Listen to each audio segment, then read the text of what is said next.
이 초대 민정수석에 내정됐다고 알려지고 있는 특수통 검사장 출신인 오광수 변호사를 두고 이 민주당 안팎에서, 그러니까 진보 진영 안팎에서 강한 우려의 목소리가 나오고 있습니다. 왜 그럴까요? 들어보시죠. 민정이라는 자리는 대통령의 정보를 모두 가지고 있는 자리거든요. 그래서 나중에 역풍, 그러니까 대치기를 할 중요한 이 정보를 검찰 친윤 검찰이 쥐는 거예요. 게다가 윤석열, 윤대진, 뭐 가깝다? 박영수 이런 등과 중수부에서 같이 근무했던 인사는 좀 굉장히 위험한 인물이다. 지금 저는 박은정 의원의 말을 굉장히 심각하게 받아들여야 된다고 봅니다. 먼저 변신을 해서 굽신거리고 그다음에는 자료를 모아서 배신을 합니다. 변신, 배신 이걸 반복을 하기 때문에 반복? 평가 그러니까요. 세평이나 이런 걸 잘 보고 절대 누구의 어떤 솔깃하게 집어넣는 그런 정보를 믿으면 안 될 것 같아요. 검찰 박성민 최고위원. 황운하 조국혁신당 원내대표는 이런 말까지 했어요. 윤석열 전 대통령과도 얽혀있는 특수통의 계보에 있는 사람이다. 어느 순간 개가 주인을 무는 행동을 반복할 수 있다라는 얘기를 했어요. 그러면서 도대체 아직 임명도 안 낸 오광수 민정수석에 대한 우려가 막 지금 진보 중에서 나오니까 지금 정성호 의원은 문제 있는 인사를 추천했다는 근거 없는 억측이 돌고 있다. 내가 무슨 그 사람을 추천했느냐라고 하면서 지금 발끈했어요. 어처구니 없다면서. 근데 지금 오광수 민정수석에 대한 지금 이 비판은 이 보수 진영에서 나오고 있는 것이 아니라 오히려 더 왼쪽에 있는 진보 진영에서 나오고 있습니다. 왜 그렇습니까? 그러니까 이게 아무래도 사실은 이제 검찰 출신 인사에 대한 좀 불신은 있는 것 같아요. 그러니까 왜냐하면 과거 이제 문재인 정부에서 윤석열 전 검찰총장이 보여줬던 행태가 있기 때문에 이제 과연 이 검사 특히 이 특수통 검사를 이제 기용했다가 혹여라도 이제 여러 불상사가 생길 수 있는 것 아니냐라는 우려가 좀 지지층들 사이에서 많이 반영이 되고 있는 것 같고, 사실 뭐 공개적으로 얘기가 뭐 당내에서 많이 쏟아져 나오고 있는 상황은 아닙니다만 뭐 우려하는 분위기도 분명히 있다라고 합니다. 왜냐하면 결국에는 이 검찰 개혁이라고 하던가 아니면 이제 사법과 관련된 개혁을 좀 해야 되는 책임자로서 역할을 해야 하는데, 사실 좀 보수적인 성향의 검찰 출신의 인사가 적임자일 것이냐에 대해서는 여러 의견이 있는 것 같고요. 근데 저는 다만 이제 뭐 아직 확정적으로 발표를 한 것은 아니고 인선에 대해서 여러 검토를 거치고 있다라고 하니 좀 차분히 지켜보면 될 바뀔 일이다. 수도 있다. 라는 생각이 듭니다. 뭐 바뀐다라고 제가 단정적으로 말씀드릴 수는 없고 대통령께서 인사권을 행사하시는 것이니 저는 대통령께서 가장 현명하신 판단을 하실 것이라고 보고요. 국정 운영 과정에서 굉장히 민정수석이라는 자리는 중요한 뒷받침을 해주는 자리이기 때문에 손발을 맞춰서 함께 일할 수 있고 이재명 정부의 국정 철학을 이해하고 어떤 사법개혁과 검찰개혁에 있어서 함께 싸워줄 수 있고 일할 수 있는 그런 적임자라고 생각하신다면 임명할 수도 있다. 여러 우려들을 불식시킬 만큼 뭐 임명이 된다라고 하면 성과로 보여주시면 될 일이다라고 생각합니다. 이현정이 형. 네. 과거에 이제 문재인 정부 때 조국 민정수석이 있었고 네. 거기서 이제 인사 검증도 많이 했었고 그게 그렇죠. 제대로 걸러지지 않아서 나중에 추후에 참 논란이 많이 됐었죠. 그래서 윤석열 정부에서는 인사 검증을 법무부로 보냈는데 지금 대통령실을 갖고 온다는 거 아니겠습니까? 네네. 그러다 보니까 아무래도 그런 업무를 사정 업무나 이런 검증 업무를 많이 했던 검찰 출신들이 법조인들이 눈에 들어올 수밖에 없을 것 같아요. 그런데 사실 그 민정수석뿐만 아니라 민정 라인에 지금 전진 배치되고 있는 그런 법조인들의 면면을 보면 뭐 쌍방울 대북송금 사건이나 해경궁금 씨 사건 등을 변호했던 이태원 변호사,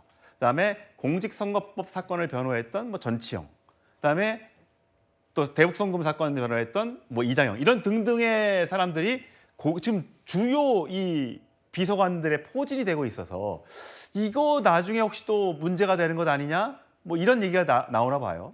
늘 정권에서 어떤 위기가 찾아오면 사실 민정수석 비서관실이 굉장히 논란이 된 바가 예. 있습니다. 그건 뭐냐면 민정수석 비서관실이 그러니까 중요한 정보와 그다음에 인사검증 뭐 이런 걸 담당하다 보니까 그다음에 이제 사법적인 어떤 리스크 관리를 하다 보니까 이게 늘 문제가 있어 왔어요. 예. 자, 그래서 우리가 아시는 바처럼 이제 문재인 정부 때 이제 당시에 그 모든 문제가 민정수석실에서 비롯됐지 않습니까? 그러다 보니까 윤석열 정부는 아예 없애버렸어요. 근데 없애다 보니까 통제가 안 되는 겁니다. 예. 자, 그러다 보니까 이제 나중에 뒤늦게 다시 만들었지 않습니까? 결국 인사검증의 실패 등등이 윤석열 정부 비롯됐단 말이에요. 그래서 이제 지금 이재명 대통령은 민정수석실 다시 만드는 걸 이제 하는데 예.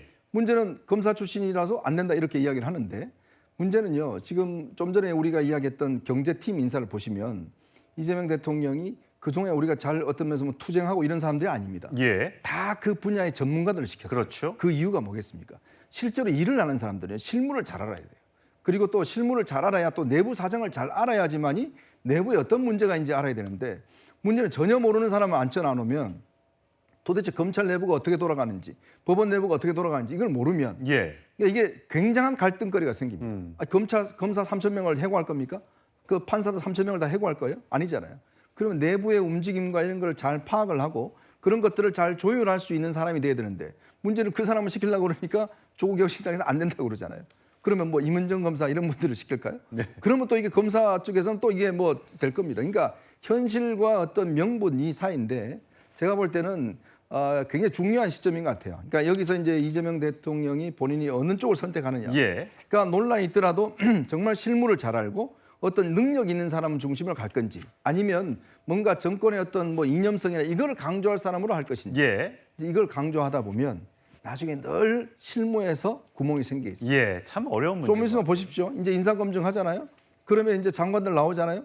그러면 그 문제가 다 생기면 누가 책임지겠습니까? 결국 민정수석실이에요. 예, 그렇죠. 근데 자꾸 이 민정수석실에서 뭔가 어떤 전문가가 아니라 뭔가 경도된 사람들이 가버리면 특정 인사를 봐주기 시작하면 아하. 언론이 또 가만히 있겠습니까? 예. 이런 문제가 있기 때문에 아마 이거는 이제 이재명 대통령이 너무 자기 사람 위주로 판단하면 여기서 올바른 소리를 할 수가 없고 또 전혀 반대 있는 사람 하자니 사고 생길 것 같고 가장 딜레마가 바로 이 민정수석. 예. 구자원 부장. 네. 앞서 그 김민석 그 국무총리 내정자에 대해서 40년 전 그 활동에 대해서 미국이 싫어하는 인사다 이렇게 얘기했듯이 오광수 민정수석 내정자의 경우에도 비슷한 비판일 수 있습니다. 왜냐하면 이분이 대검 중수 이과장을 한 지가 20년 전 일이고 이미 10년 전에 검찰을 떠나서 변호사로 10년 동안 이 활동을 해온 인물입니다. 그러니까 윤석열 정부에 관여된 바도 없는 인물인데 단지 중수부 출신이고 검찰 출신이란 이유로 조국 혁신당과 이 민주당 내에서까지 이렇게 치열하게 그 적절성 논란이 있는 걸 보면 앞으로 검찰 개혁에 대해서 민주당 그리고 조국 혁신당이 한 목소리를 낼 수 있을지 아마 오광수 민정수석 내정자의 그 앞으로 향후 행보가 이 검찰 개혁과 좀 맞물려서 좀 달라질 수도 있지 않을까 이런 생각이 좀 듭니다. 예. 참 인사가 어렵습니다. 그래서 인사는 만사라고 하는데 앞으로 계속되는 인선 과정을 국민들이 주시해 볼 것 같습니다.